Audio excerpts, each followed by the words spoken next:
Welcome to the podcast series from the specialists at Penn Medicine. I'm Melanie Cole, and today we're highlighting the sickle cell program at Penn Medicine.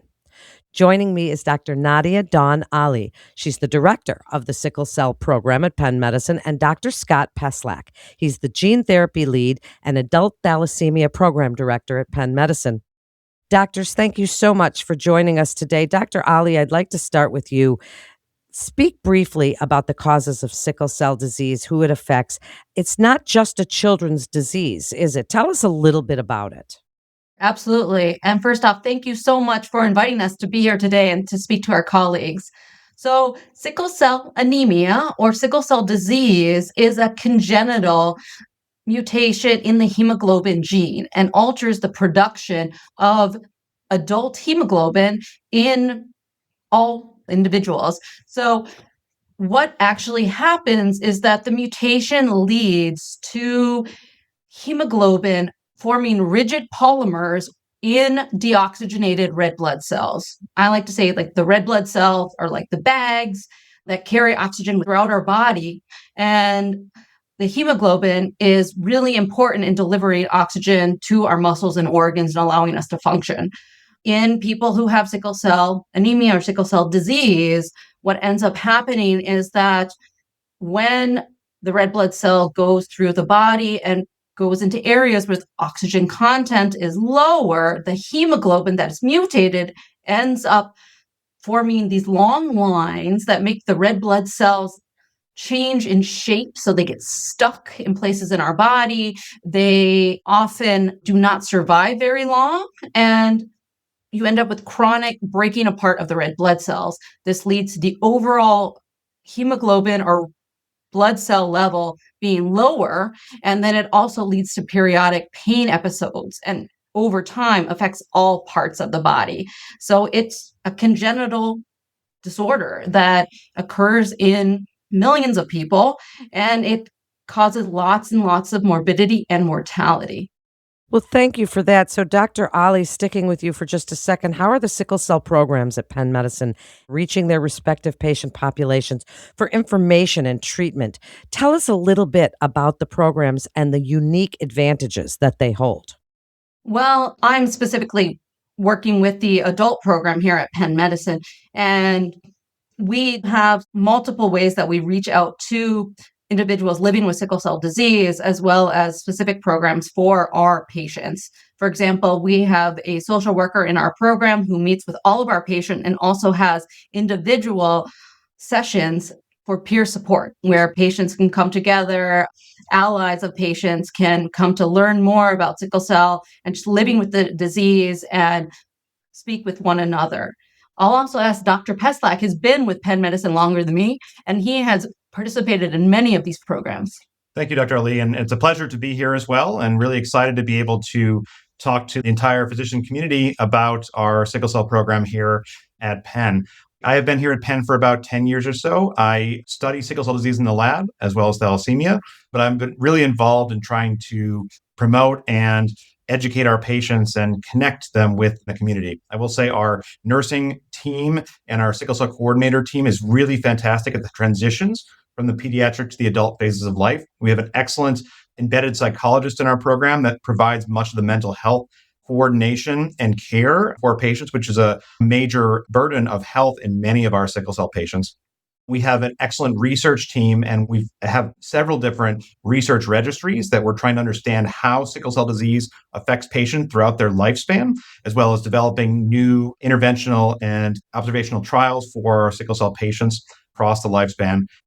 Dr. Ali, tell us about the approved drug therapies for the treatment of sickle cell disease and describe how those medications work and when they are indicated.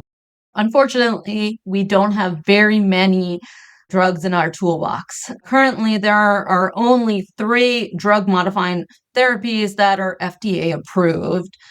The oldest and most well-studied is hydroxyurea.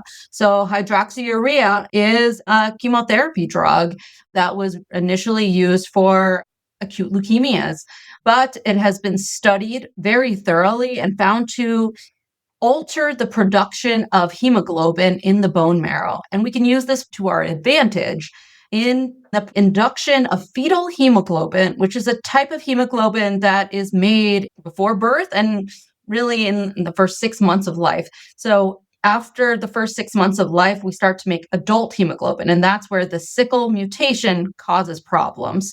And you get sickle hemoglobin rather than adult hemoglobin. So hydroxyurea leads to the persistence and production of fetal hemoglobin. We now have evidence to show that it is helpful to give as young as 9 months of age.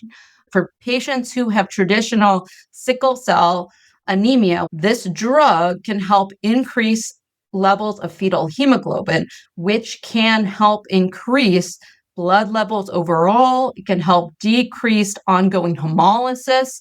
And it's really been the longest studied medication that we have.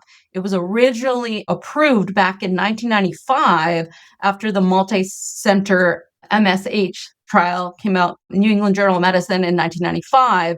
And we have a lot of good follow-up data, particularly in adults. It helps with longevity and decrease morbidity and mortality. And most importantly, it decreases the amount of vaso-occlusive events, including acute chest syndrome. So hydroxyurea is really our number one tool that we have.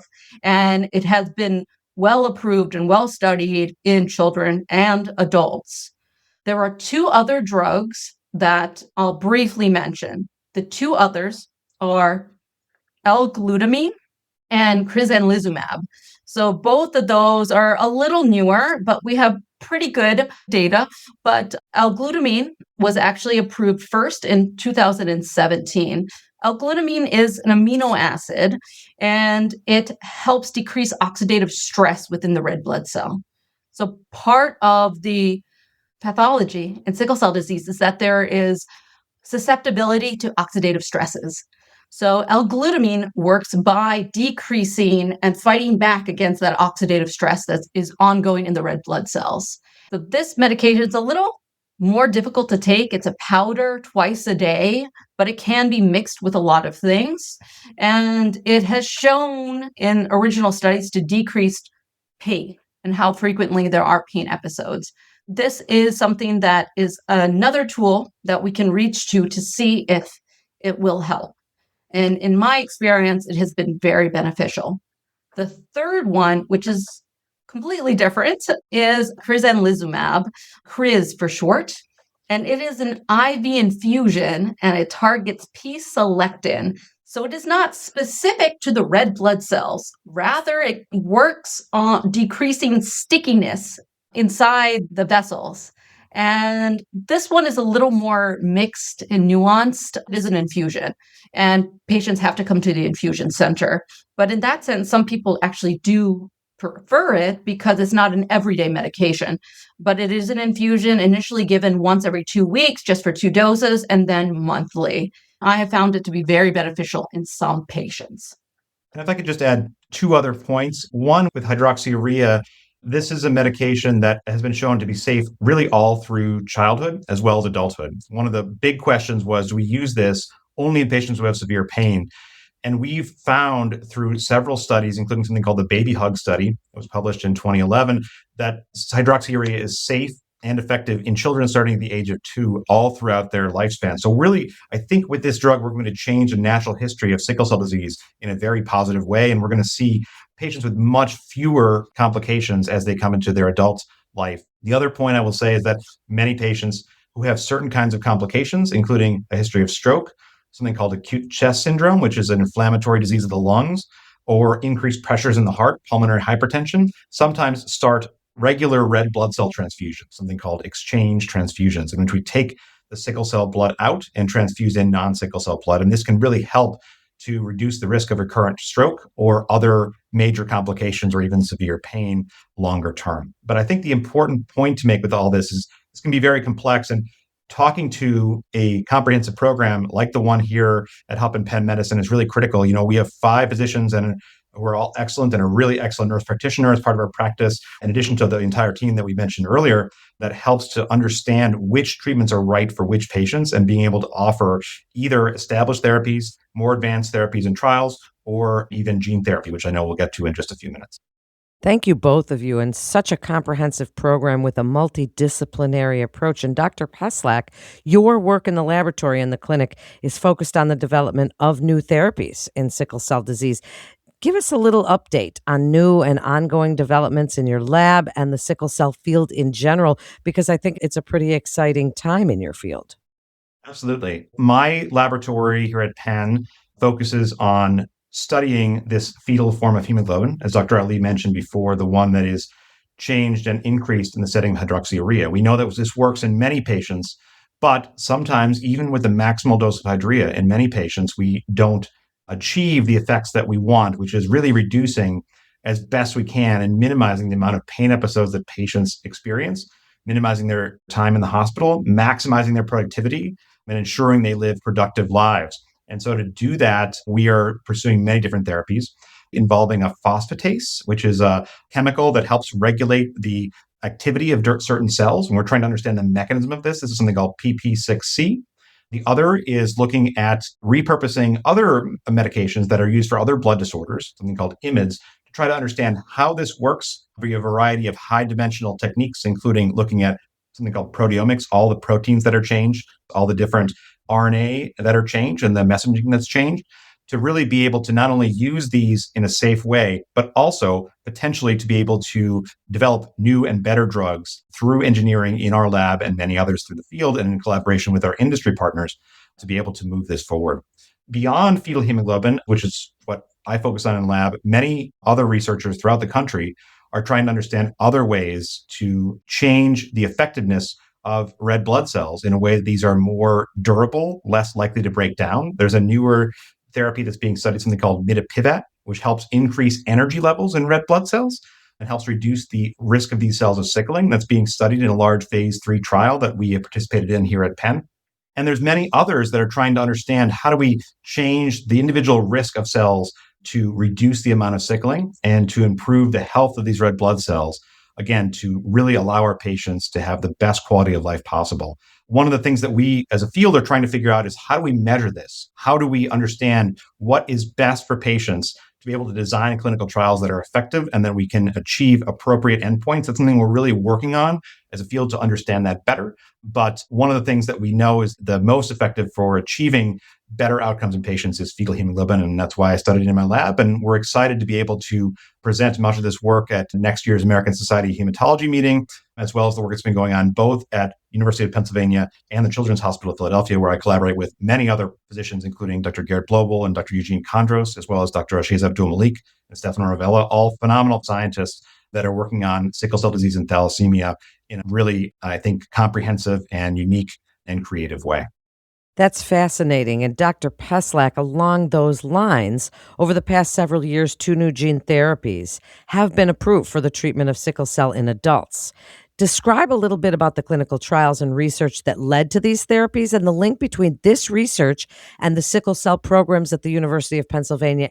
Absolutely. So there has been a 25-year journey or more to try to bring gene therapy-based approaches to patients with sickle cell disease. These approaches essentially require us to what's called mobilize or move stem cells out of the bone marrow into the blood using a specific set of drugs. In this case of sickle cell disease, we use something called plerixafor or mosabel to be able to get these cells out of the bone marrow and to collect them using an apheresis procedure.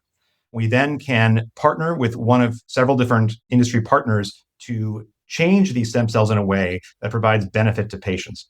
So the 2 approved stem cell therapies are something called lovo-cel, which is a gene addition therapy in which we add instructions to make a non-sickling hemoglobin to hematopoietic stem cells, or something called exa-cel, which is a gene editing approach in which we change and decrease the amount of this repressor of fetal hemoglobin, something called BCL11A. BCL11A, when it's there, prevents fetal hemoglobin from being expressed. If we take that break off, we can increase the levels of fetal hemoglobin. So either of these, either increasing fetal hemoglobin or expressing a non-sickling hemoglobin, can significantly reduce in 90 to 95% of patients that receive this therapy the risk of acute pain episodes. And so they're equivalent in terms of their effectiveness. It is a very long process. Once we collect these cells, they have to be sent to the company. It takes about 3 to 4 months to manufacture, in addition to the 5 to 6 months before that when we had to collect these cells. And then patients have to be admitted to the hospital for what is essentially an autologous transplant. We're giving them chemotherapy and infusing in these edited or gene addition cells and then allowing them to engraft and make new non-sickling hemoglobin. I think it's transformative therapy. So we're really excited about offering this at Penn. We are discussing our first sickle cell patient right now who will be collecting stem cells and doing gene therapy in 2026. And we're excited about offering this broadly to the community. But the caveats to this is that it is a very long process. We need to make sure patients are ready from a social perspective, from a psychological perspective, from a medical perspective, make sure their iron levels are good, make sure they understand the process. It does require fertility preservation, as patients getting busulfan chemotherapy need to preserve their fertility, either their eggs or their sperm, prior to the chemotherapy being administered. And there is a small but significant risk of cancers related to the busulfan. We know that the risk is higher in sickle cell patients. And this is just recent data at ASH that suggests that the risk of cancer in general is higher in sickle cell patients. So it's further augmented by these therapies. We're trying to reduce that by getting better ways to condition the bone marrow to remove the stem cells that make sickle hemoglobin. And eventually we're going to have the approach what we call in vivo gene therapy, where we can essentially give an infusion with the instructions to change the stem cell to make non-sickling hemoglobin without the need for mobilization and chemotherapy and everything else. But we are a few years away from that. We're excited for that as a field. But again, I think it's early days. It's a great option for a subset of patients, but it is one in which requires a significant discussion, comprehensive evaluation for patients that might be interested in these cellular therapies.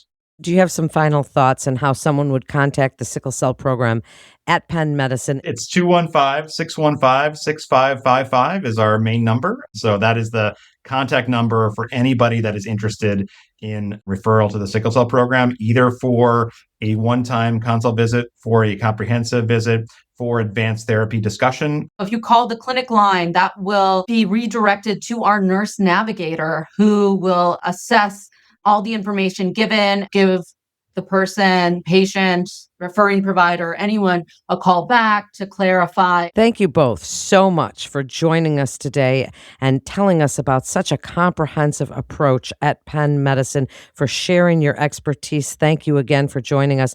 And to refer your patient to Dr. Ali or Dr. Peslak at Penn Medicine, please call our 24/7 provider-only line at 877-937-PENN, or you could submit your referral via our secure online referral form by visiting our website at pennmedicine.org/refer.